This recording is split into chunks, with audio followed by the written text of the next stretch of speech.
Hello दोस्तों, property लेन then .com channel पर मैं जसवीर सिंह आपका वेलकम करता हूं। आज हम आए हैं मैक्सपाइन ग्रुप में और हम डिस्कशन करेंगे नोएडा इंटरनेशनल एयरपोर्ट जो एशिया का सबसे लार्जेस्ट एयरपोर्ट बनने जा रहा है उसके बारे में डिस्कशन करेंगे। उसके आने के बाद प्रॉपर्टी में वहां पर कितना एप्रिसिएशन होगा इसके बारे में डिस्कशन करेंगे। तो हमारे साथ बैठे हैं रियल इस्टेट के बहुत ही experienced person mister Prabhash Sharma. तो मैं प्रभाष जी का वेलकम करता हूं और अपना पॉडकास्ट स्टार्ट करता हूं। आइए दोस्तों। थैंक यू जसवीर भाई, आपका बहुत बहुत धन्यवाद मुझे अपने पॉडकास्ट में इनवाइट करने के लिए, शुक्रिया। आज सर हम बैठे हैं जेवर इंटरनेशनल एयरपोर्ट पर, जो एयरपोर्ट बन रहा है उसके बारे में डिस्कस करेंगे कि वहां पर जो लोग इन्वेस्टमेंट कर रहे हैं या जो इन्होंने इन्वेस्टमेंट किया है वो किस तरह का है और आगे फ्यूचर में वो किस तरह का रहेगा। तो मैं आपसे पहला सवाल करूंगा कि जो हमारा मैक्सपाइन ग्रुप का एक प्रोजेक्ट है अनुग्रह होम, जिसके बारे में शायद आपने सुना होगा, इस ग्रुप में अगर कोई इन्वेस्टमेंट करता है तो उसका इन्वेस्टमेंट फ्यूचर में उसको क्या रिटर्न देगा? देखिए जसवीर जी, आपका सवाल बहुत अच्छा है और ये सवाल बहुत सारे कस्टमर्स का हमेशा रहता है इन्वेस्टमेंट करने से पहले। देखिए, किसी भी जगह के फ्यूचर जो प्रेडिक्शन है ना प्राइस का, वो हमेशा पास्ट को देख के लिया जाता है जी। जैसे अगर आपको एग्जांपल लेना हो कि एयरपोर्ट के आने से वहां पे क्या अच्छा एप्रिशिएशन आएगा, तो मैं बताता हूं आपको। यमुना एक्सप्रेसवे पे अथॉरिटी ने सन 2009 में एक प्लॉट्स लेके आए थे जिसका रेट था 4750 रुपए गज जी। अगर आज वो प्रॉपर्टी जब देखते हैं 15 साल के बाद, तो उसका रेट है मिनिमम 1 लाख रुपए गज जी। तो this is the effect of the airport. जहां भी एयरपोर्ट जिस जमीन के आसपास जाता है, जहां पे डेवलपमेंट होती है एयरपोर्ट की, वहां पे प्राइस आसमान छूने शुरू कर देते हैं। बिकॉज एयरपोर्ट के आने के साथ साथ क्या, केवल अकेला एयरपोर्ट वहां पे नहीं आता, हॉस्पिटलिटी के नाम पे वहां पे बहुत सारे होटल्स, बहुत सारी अलग अलग इंडस्ट्रीज वहां पे आती हैं जिनसे डिमांड क्रिएट होती है। बिकॉज कोई भी इंडस्ट्री डिमांड सप्लाई के ऊपर चलती है, राइट। तो जब एयरपोर्ट आता है तो डिमांड बढ़ती है, डिमांड बढ़ने से क्या होता है, प्राइस हाइक हो जाता है जी। अगर कोई वहां पर इन्वेस्टमेंट करता है तो वहां पर इन्वेस्टमेंट के काफी सारे ऑप्शंस हैं, लेकिन लोग बाग आजकल हाई राइज में नहीं जाना चाहते, तो प्लॉट में जाना क्या बेहतर रहेगा?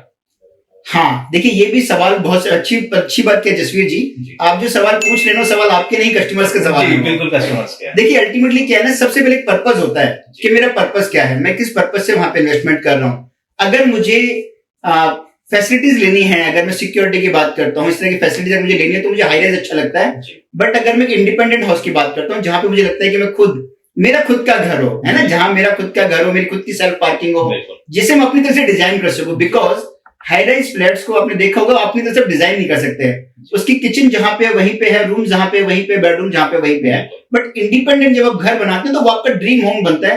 कभी आपने सुना होगा हाई राइज फ्लैट को ड्रीम होम नहीं कहते हैं, है ना। ड्रीम होम कहते हैं जिसे आप खुद बनाते हो, खुद डेवलप करते हो उसे।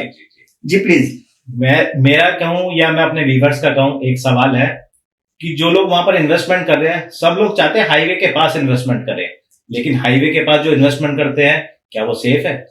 हाँ, देखिए जसवीर जी, ये सवाल बहुत अच्छा है आपका, ये सवाल भी।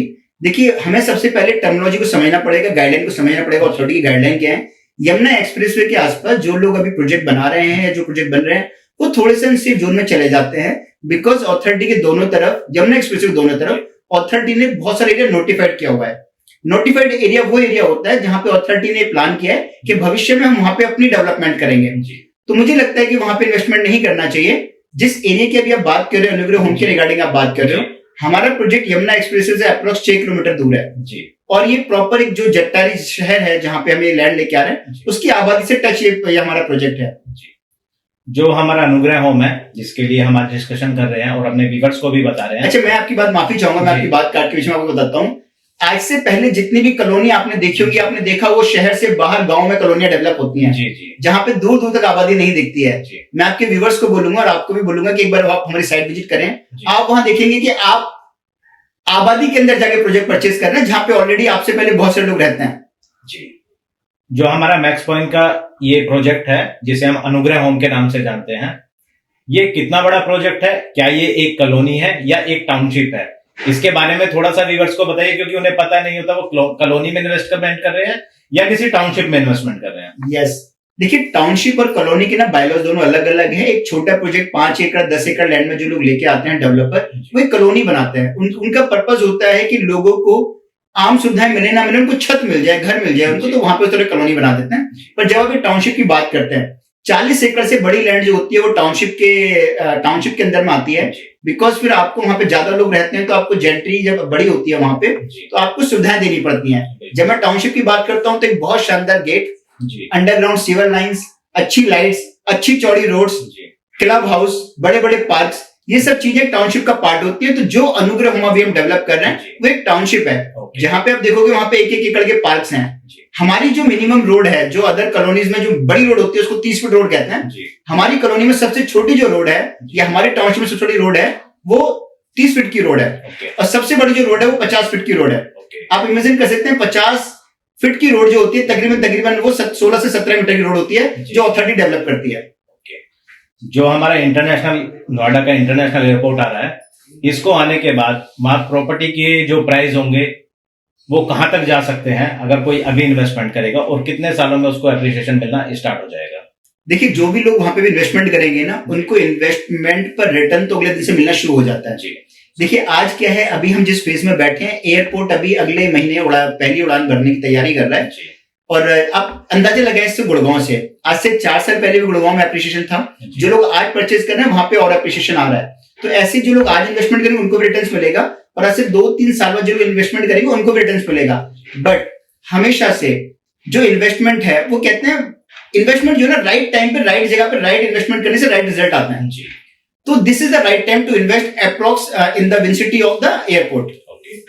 जो हमारा प्रोजेक्ट है सर अनुग्रह होम के नाम से, इसके आसपास के जो एरिया है वहां पर फ्यूचर में क्या क्या डेवलपमेंट आने वाली है, थोड़ा सा हमारे व्यूअर्स को वो भी बताइए। देखिए, सबसे पहले एक बहुत बड़ा नाम जिसे जेवर इंटरनेशनल एयरपोर्ट हम लोग जानते हैं वो वहां पे बन रहा है। इसके बाद, और ये सबसे बड़ी बात क्या है, इंडिया का सबसे बड़ा कार्गो एयरपोर्ट ये बन रहा है, जिसके टोटल 6 रनवे होने वाले हैं, जिसमें से 3 रनवे डेडिकेटली कार्गो के होंगे। जहां पे कार्गो आता है वहां पे लॉजिस्टिक हब बनना आम बात हो जाती है। तो एयरपोर्ट के बाद जो सबसे बड़ी डेवलपमेंट वहां पे है वो लॉजिस्टिक हब के लिए हो रही है। इसके अलावा अमेरिकन एम्बेसी, कोरियन और जापानीज सिटी ने यमुना प्राधिकरण को डिमांड की है कि हमें भी वहां पे डेवलप होने के लिए लैंड दो। अमेरिकन को वहां पे लैंड अलॉट कर दी गई है कि वो लोग वहां पे आके अपनी सोसाइटी डेवलप करेंगे वहां पे। और एक बहुत बड़ा प्रोजेक्ट आने वाला है जो पहले मुंबई में था, अब नोएडा इंटरनेशनल एयरपोर्ट बनने की वजह से यहाँ पर फिल्म सिटी आ रही है। yes. तो क्या फिल्म सिटी जब आएगी उसका इफेक्ट जो भी वहां प्रॉपर्टी है उन पर कैसा रहेगा? देखिए, फिल्म सिटी आने से क्या होगा कि एक सबसे बड़ी बात क्या है, एक एरिया को ना, जैसे आज हम बॉम्बे की अगर बात करें तो बॉम्बे के दिमाग में नाम आते हैं ना, वो पिक्चर वाली फीलिंग अपनी वाली शुरू पिक्चर अक्षय कुमार रहता है वहां पे ना, हीरो कनेक्ट हो जाता है हमारे साथ वहां पे ना। ये जो फिल्म सिटी बनने से थोड़ा फायदा क्या होगा कि ये जो एरिया है ये शायद पूरे वर्ल्ड में दिखना शुरू हो जाएगा अभी, राइट। दूसरी बात क्या है, जब ऐसी फिल्म सिटी वहां पे रहेगी तो लोगों को रहने के लिए जगह चाहिए, तो क्या वो रेंटल वैल्यू फ्यूचर में आने के अच्छे चांसेस है वहां पे, क्योंकि जब भी जहां भी लोग आते हैं उनको रहने के लिए जमीन चाहिए, और जमीन एक ऐसी एसेट है जिसको और डेवलप नहीं किया सकता। तो हमेशा हर लोग चाहते हैं जहां पे वो काम करे उसके आसपास वो लोग रहें। तो जेवर एयरपोर्ट जो फिल्म सिटी की आप बात कर रहे हो, वहां से हमारा डिस्टेंस जो हम काउंट करते हैं वो तकरीबन 12 से 13 किलोमीटर रहेगा। और जैसा मैंने सुना है वहां पर एक हमारा कॉरिडोर आने वाला है, डिफेंस कॉरिडोर, वो हमारे जो प्रोजेक्ट है उससे लगभग कितनी दूर होगा? देखिए, डिफेंस कॉरिडोर उत्तर प्रदेश के अंदर योगी जी ने भी 6 डिफेंस कॉरिडोर बनाए हैं। वो कानपुर में है, झांसी में है, और एक अलीगढ़ डिस्ट्रिक्ट के अंदर है। अलीगढ़ डिस्ट्रिक्ट के अंदर डिफेंस कॉरिडोर जो बन रहा है वो हमारी जिस अनुग्रह होम की अभी हम डिस्कस कर रहे हैं, अनुग्रह होम से मात्र 10 से 12 किलोमीटर एक जगह पड़ती है, गांव है, जहां पे इसको डेवलप किया जा रहा है डिफेंस कॉरिडोर को, वो 12 से 13 किलोमीटर की दूरी पे है। ओके। और कुछ हेरिटेज सिटी भी आने वाली हैं। yes, उनके बारे में लोगों को शायद नहीं पता है अभी तक। वो भी उसके बारे में कुछ एक पॉइंट है जो आप बताएंगे तो थोड़ा। यमुना प्राधिकरण अभी यमुना एक्सप्रेसवे के ऊपर 4 अर्बन सिटी डेवलप कर रहा है। जैसे अभी आपने देखा होगा, सबसे पहला जो फेज था यमुना एक्सप्रेसवे का वो जेवर तक डेवलप्ड है, अप्रॉक्स 35 to 36 किलोमीटर। इसके बाद जो आगे की न्यू डेवलपमेंट है, बिकॉज जो 40 फुट डेवलपमेंट है वो ऑलरेडी हो चुकी है और होनी बाकी है थोड़ी बहुत अभी। Film city is the part of the first phase. इसके अलावा नाइट सफारी वो भी पहले फेज में है, एयरपोर्ट पहले फेज का पार्ट है। अब जो नई डेवलपमेंट और लॉजिस्टिक हब आ रहा है, डिफेंस कॉरिडोर वहां पे है। इसके अलावा हेरिटेज सिटी जो आप बात कर रहे हैं, इस एक्सप्रेसवे में 4 हेरिटेज सिटी बन रहे हैं। वन इज टप्पल बाजार हेरिटेज सिटी, राय अर्बन हेरिटेज सिटी बन रहा है वहां पे, एक आगरा में बन रहा है और एक हाथरस में बन रहा है। हाथरस और राया जो है मथुरा डिस्ट्रिक्ट का पार्ट लगते हैं, और आगरा टप्पल जो लगता है वो अलीगढ़ डिस्ट्रिक्ट का पार्ट है, और जो आगरा में बन रहा है हेरिटेज सिटी वो आगरा का पार्ट है। बेसिकली इस एक्सप्रेसवे पे अगर आप देखोगे तो 4 डिस्ट्रिक्ट लगते हैं। सबसे पहले गौतम बुद्ध नगर डिस्ट्रिक्ट लगता है, इसका अलीगढ़ डिस्ट्रिक्ट का पार्ट लगता है, फिर मथुरा डिस्ट्रिक्ट और फिर आगरा डिस्ट्रिक्ट। जो हमारे व्यूअर्स हैं, जैसे हमारा जो एक्सप्रेस वे है वो आज से करीब 12-14 साल पहले स्टार्ट हुआ था। एग्जैक्टली 2012 से स्टार्ट हुआ था, 12-13 अगस्त 2012 को स्टार्ट हुआ था एक्सप्रेस वे। और एक्सप्रेस वे हमारा जब नोएडा से स्टार्ट होता है, ग्रेटर नोएडा से, और आगरा तक है 185 किलोमीटर। तो डेवलपमेंट कितने फेज में होगा वहां पर, क्योंकि अभी तो फर्स्ट फेज चल रहा है। हाँ, देखिए फर्स्ट फेज का ऑलमोस्ट काम कंप्लीट हो चुका है जी। और अभी फंड का एक बहुत बड़ा इशू रहा हुआ अथॉरिटी के पास जी। तो अभी योगी जी का ड्रीम प्रोजेक्ट है ये भी अब एक्सप्रेस वे को डेवलप करना जी। तो काम बहुत तेजी से चल रहा है और होपफुली अगर हम पूरी देखिए अल्टीमेटली क्या है, किसी भी जगह को डेवलप होने में, शहर को डेवलप होने में आप और मैं 200 गज के घर बनाएंगे ना तो वी हैव मेक इट, मतलब 1 साल का हमें समय लग जाता है। बहुत बड़ा, ये तो बहुत बड़ा प्रोजेक्ट है, टाइम लगेगा, पर जो लोग यहाँ पे इन्वेस्टमेंट अभी करने जा रहे हैं ना, मैं आपको एक दावे के साथ कह सकता हूँ इससे अच्छी इन्वेस्टमेंट तो जीवन में कभी की नहीं होगी। अब हमने काफी सारी बात कर ली है प्रोजेक्ट के आसपास की, नोएडा इंटरनेशनल एयरपोर्ट की, फिल्म सिटी की। अब हम प्रोजेक्ट की बात करते हैं। सबसे पहले प्रोजेक्ट की जो बात आती है लीगल डॉक्यूमेंट्स। अगर कोई भी पर्सन वहां पर प्लॉट लेता है तो जो लीगल डॉक्यूमेंट्स हैं उसमें क्या क्या उसको चेक करना चाहिए कोई भी प्रॉपर्टी लेने से पहले। और अगर वो अनुग्रह होम में कोई भी प्लॉट लेता है अपना, तो जो डॉक्यूमेंट्स हैं और वो कहाँ से अप्रूव्ड है, इसके बारे में थोड़ा सा हमारे व्यूअर्स को बताइए। देखिए जसवीर जी, बेसिकली ये नहीं पूरा प्रोजेक्ट है, इसको समझना पड़ेगा जी। देखिए सबसे पहले ये डिपेंड करता है कि आप कितनी इन्वेस्टमेंट कर रहे हैं जी। अगर आप लीगल डॉक्यूमेंट्स की बात करते हैं, हर प्रोजेक्ट को ना कहीं से अप्रूवल्स होते हैं। ये जो लैंड है ये नगर पंचायत का पार्ट है, ये यमुना प्राधिकरण की टेरिटरी का पार्ट नहीं है, यमुना प्राधिकरण से बचा हुआ एरिया है ये, और ये जट्टारी विलेज, जट्टारी टाउन का पार्ट है। तो इसके जो अप्रूवल्स हैं वो नगर पंचायत से अप्रूवल्स हैं इस प्रॉपर्टी के। और हम जो इसको प्लान कर रहे हैं या जो कंपनी इसको प्लान कर रही है उसको एज ए टाउनशिप प्लान कर रही है कि कल को अगर इसके लिए कहीं और बड़ी मतलब अथॉरिटी से डेवलप कर अप्रूवल लेने पड़े तो हम वो ले पाएंगे। और कितने साइज के प्लॉट हैं इसमें? हाँ, हमारे पास जो साइज डेवलप जसवीर जी वो 100 गज से स्टार्ट होते हैं, 100 गज से लेकर 350 गज के प्लॉट साइज हमारे पास है। डिपेंड ऑन कस्टमर अपने बजट के हिसाब से यहाँ प्रॉपर्टी परचेस कर सकता है। अगर कोई प्रॉपर्टी पर जाता है तो अभी वहां कुछ डेवलपमेंट हुई है, पार्क वगैरह कुछ बने हैं या लाइटिंग वगैरह कुछ? जसवीर जी, मैं आपके व्यूअर्स को एक बात कहूंगा कि वो ऐसी प्रॉपर्टी देखने जा रहे हैं जहां पे वो कल अपना घर बनाना शुरू कर सकते हैं। ऐसी लैंड है, मतलब जहां पे रोड सीवर ऑलरेडी है, लाइट्स ऑलरेडी है। मैं तो ये चाहूंगा जो भी व्यूअर्स आपके प्रॉपर्टी देखना चाहते हैं, एक बार इस प्रॉपर्टी को दिन में देखें और एक बार इसको रात में देखें। बिल्कुल सर, अलग ही फीलिंग आएगी उनको वहां पे ना। हमारा जो ग्रुप है मैक्सपाइन, वो अनुग्रह होम में हमारे जो क्लाइंट कोई भी प्लॉट लेंगे उनको क्या क्या फैसिलिटी वहां मिलेगी, थोड़ा सा बता देंगे तो उनको। देखिए सबसे पहले किसी भी इंसान का एक सब्जेक्ट होता है सिक्योरिटी। आज की डेट में सिक्योरिटी सबसे बड़ा पार्ट बन गया है। 24 आवर्स 24/7 वहां पे सिक्योरिटी अवेलेबल है। कैमराज वहां पे लगे हुए हैं, वहां पे रोड्स, चौड़ी रोड बनी जिससे कि अंदर कॉलोनी के अंदर क्या कंजेस्टेड ना रहे। रोड्स वहां पे हैं जिनके साइज मैंने आपको बताया 30 फीट से लेकर 50 फीट के साइजेस है। बच्चों के खेलने के लिए पार्क वहां पे है जी। बड़े लोगों के लिए हमने वहां पे बहुत बड़ा पार्क डेवलप कर रहे हैं। और अच्छी बात की पूरी टाउनशिप को हमने फ्लावर्स के नाम से डिजाइन किया है। आप वहां पे आएंगे तो लोटस, ब्लूवेल है ना, बहुत सारे सनफ्लावर इस तरीके के वहां पे हमने नाम दिए हैं। तो जिस भी इंसान की जो भी रिक्वायरमेंट्स उसको ध्यान में रखते हुए हमने उसको डेवलप किया है और बड़े फील के साथ इसे हम डेवलप कर रहे हैं। प्रभात जी, हमारे पास अगर कोई भी क्लाइंट आता है, उसको इन्वेस्टमेंट करनी होती है, तो हम उससे पहली चीज तो ये पूछते हैं उसको करनी कहाँ है, प्लॉट में करनी है या फ्लैट में करनी है। तो मैं आपसे भी ये पूछना चाहूंगा, अगर कोई भी क्लाइंट इन्वेस्टमेंट करे वो प्लॉट में करे या फ्लैट में करे, उसको कहाँ एप्रिसिएशन ज्यादा मिलेगा? ग्रेट, ये भी जो सवाल आप कर रहे हैं ना, ये भी हर किसी का सवाल होता है। अगर मैं कभी कस्टमर होता प्रॉपर्टी का तो सेम सवाल मेरा भी होता जी। देखिए हमारे पास 2 ऑप्शन है इन्वेस्टमेंट करने के। एक होता है हम एक फ्लैट परचेज कर सकते हैं और एक हम प्लॉट परचेज कर सकते हैं। दोनों के अलग अलग एडवांटेज हैं, दोनों के अलग अलग डिसएडवांटेज हैं हर किसी के लिए। फ्लैट का एडवांटेज क्या है, जब आप फ्लैट परचेज करते हैं तो इनिशियल लेवल से आपको एक रेंटल इनकम मंथली आनी शुरू हो जाती है। बट अगर आप लॉन्ग टर्म में देखोगे तो जो फ्लैट के प्राइस एप्रिशिएट होते हैं और जो प्लॉट के प्राइस एप्रिशिएट होते हैं, प्लॉट के प्राइस फ्लैट के प्राइस से मोर देन 5 टाइम ज्यादा एप्रिशिएट होता है। ये लाइव एग्जांपल आप देख सकते हैं। जिन लोगों ने आज से 15 साल पहले फ्लैट परचेज करा होगा, ऐसा मान लेते हैं, आज से 12 साल पहले मेरे को याद है नोएडा एक्सटेंशन शुरू हो रहा था तो वहां पे प्राइस था 1600 रुपए स्क्वायर फीट।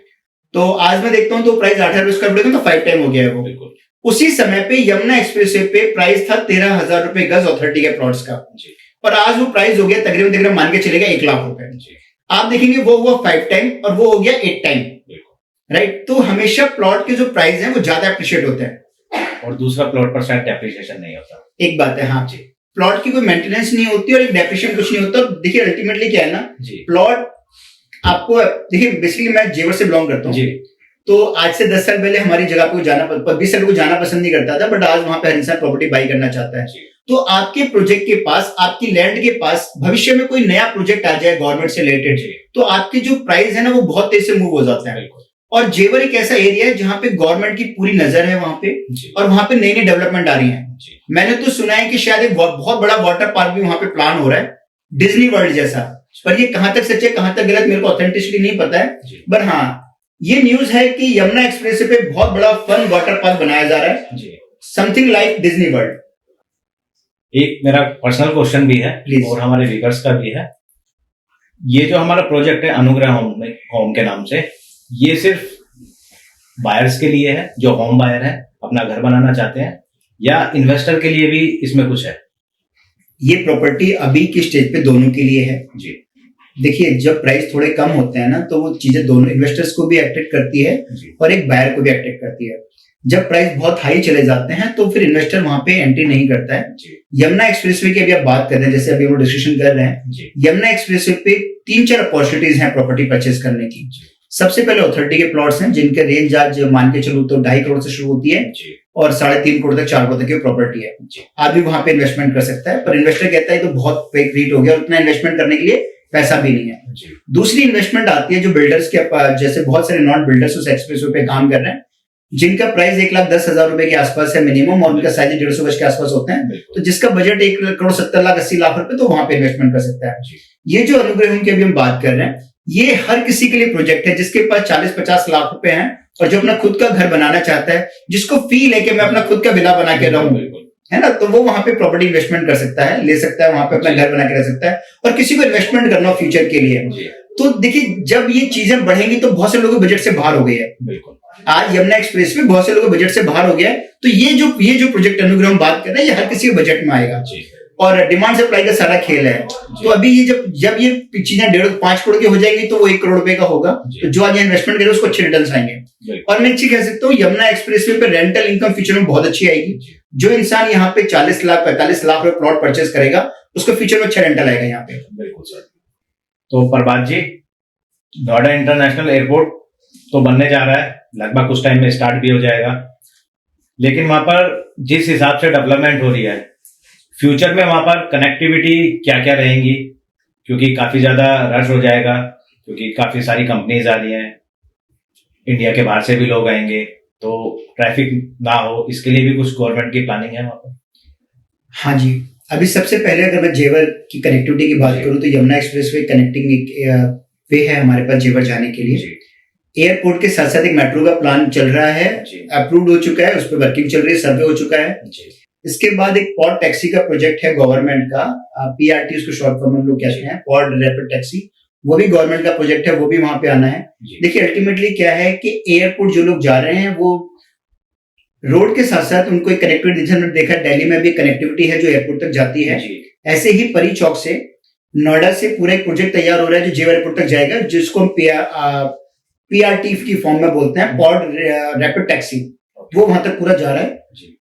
तो ये भी कनेक्टिविटी अवेलेबल है। दूसरी बात क्या है, ये जो जेवर है, एक्चुअली क्वेश्चन ही आता है कि जेवर ही क्यों चुना गया इसके लिए ना, एयरपोर्ट तो कहीं और बन सकता है ना, सबने कहीं और, जेवर क्यों चुना गया? बहुत सारी जगह है। जेवर सबसे पहली बात है NCR के सबसे पास में लगता है, जिसके बाद जो रेगुलेशंस होते होंगे अथॉरिटी के वो वहां पे फॉलो किए गए। दूसरी बात है, जेवर एक ऐसा एरिया है जो इस समय 3 डिस्ट्रिक्ट को कवर करता है। जेवर गौतम बुद्ध डिस्ट्रिक्ट कवर कर लेता है इधर, दूसरा NCR को इधर के जो पार्ट है अलीगढ़ को कवर करता है, फिर मथुरा आगरा कनेक्ट करता है, उधर जयपुर तक को कनेक्ट करता है। अल्टीमेटली क्या, पहले जब किसी को यहाँ से जाना होता था आउट ऑफ कंट्री या कहीं डोमेस्टिक दूसरी जगह पे, उनको दिल्ली आना पड़ता था।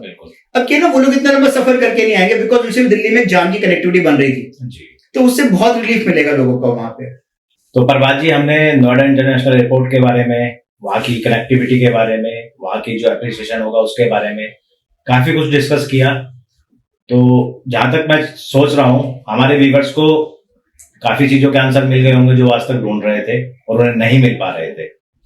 तो पहले तो मैं आपका थैंक्स करना चाहूंगा, आपने कीमती समय निकाला और हमें जानकारी दी और हमारे साथ हमारे व्यूअर्स को जानकारी दी।